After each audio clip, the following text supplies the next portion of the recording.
Hello, Math 133 students. This is going to be a MyStatLab tutorial for problem 3.4.31. So if you were in the physical textbook and you opened up the book to section 3.4's exercises, this would be number 31 in the textbook.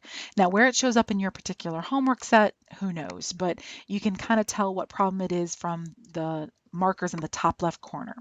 Now, I'm not going to do this particular problem. What I'm going to do is I'm going to click on View an Example, and I'll do the example, and that'll show you how to do the problem. Now, this particular one shows everything being done by hand, and we're kind of ignore that. We're not going to do this problem by hand. We're going to use our calculator. So we're going to determine the standard deviation and interquartile range of the data.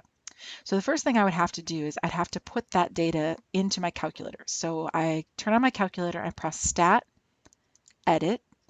And if I had any old data, I would go up and press Clear, Enter, but I didn't have any old data, so no problem.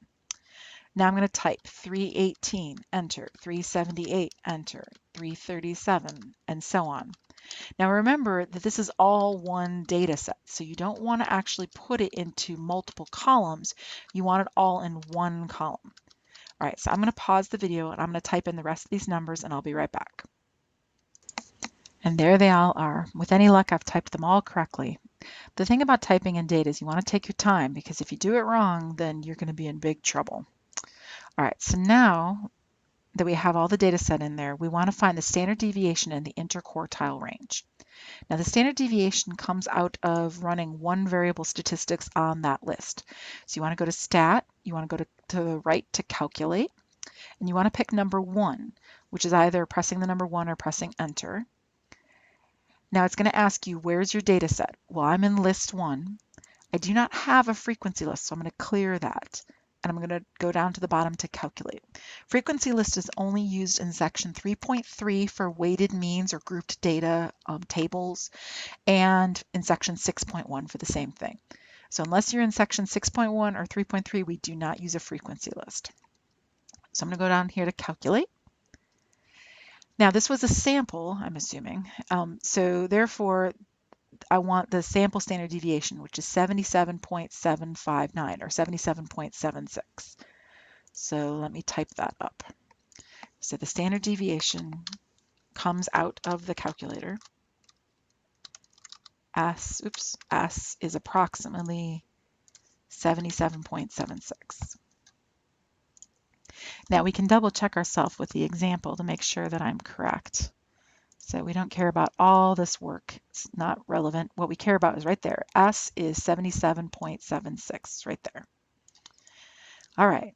All this other stuff was just how to find it by hand, but we're not going to do it by hand, so we don't have to worry about it.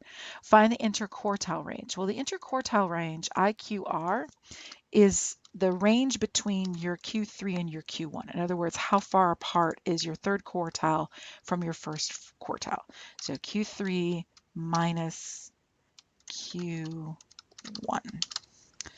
So I just need to find what Q3 and Q1 are with my calculator, but my calculator already found it. If you press the down arrow, you can see Q3 was 499 and Q1 was 376.5.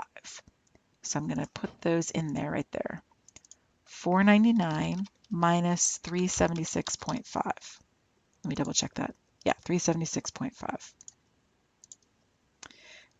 Oops, sorry about that. There we go.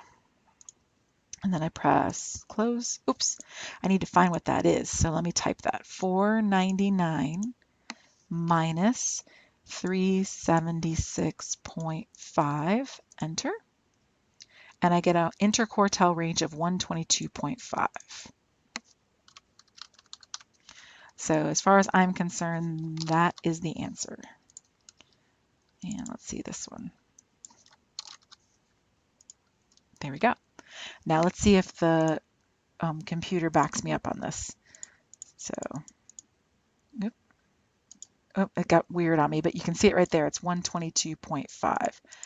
There it is. 122.5 is the IQR, just like I said it was. So you don't have to do all this by hand work. The computer does, or the calculator, which is what a computer is, or computer is a calculator, is 499 take away 376.5. Simple as that. Now, suppose the month in which a customer used 318 minutes, that's that first month, was not actually that customer's phone. That particular month, the customer did not use their phone at all, so 0 minutes were used. How does the changing the observation affect the standard deviation interquartile range? And what properties does this illustrate? So what I'm going to do is I'm going to go back to my data set, press Stat, Edit. And that first month, instead of 318, I'm going to put 0. And then I'm going to rerun the whole thing. Stat, calculate one variable statistics, list 1, enter. And then I get a new standard deviation now of 122.96. And then the Q3 and Q1 have changed. Well, have not really changed. That's kind of the point. So S is 122.96. Let me go write that in. All right, now with 0 instead of 318, my S has become 122.96, which is almost 50 larger than what it used to be. But Q3 and Q1 have not changed. So that means my interquartile range, oh, I should have labeled that, sorry. That's IQR, which is Q3 minus Q1 is still the same.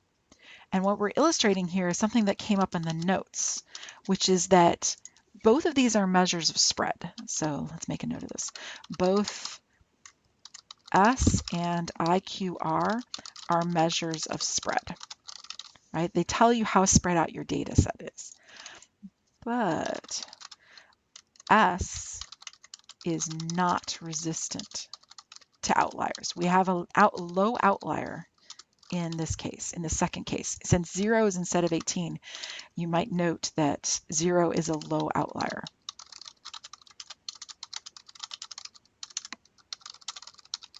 There we go. So it's a low number, a super low number, way lower than the rest of the data set. So it's a low outlier, and what that means is it's pulling your standard deviation to be higher. It's telling your data set that it has a larger spread than it is really fair. So both S and IQR are measures of spread, but S is not resistant to outliers. So it was pulled to an unrealistically high number by the 0 outlier. But IQR is resistant to outliers. And this is illustrating a point from the notes. So let me pull up this semester's notes real quick. Now, it might be different depending on what semester you're looking at this, but the same basic tenet's going to hold, which is that if your data set is skewed left or skewed right, the median is the better measure of center because it's resistant to the skew, and so is the IQR. Your interquartile range is your better measure of spread for skewed data because it's resistant, and that's what I wrote right here. The IQR is resistant to outliers. The S, standard deviation, is not resistant to outliers, and that's what we've just illustrated with this particular problem.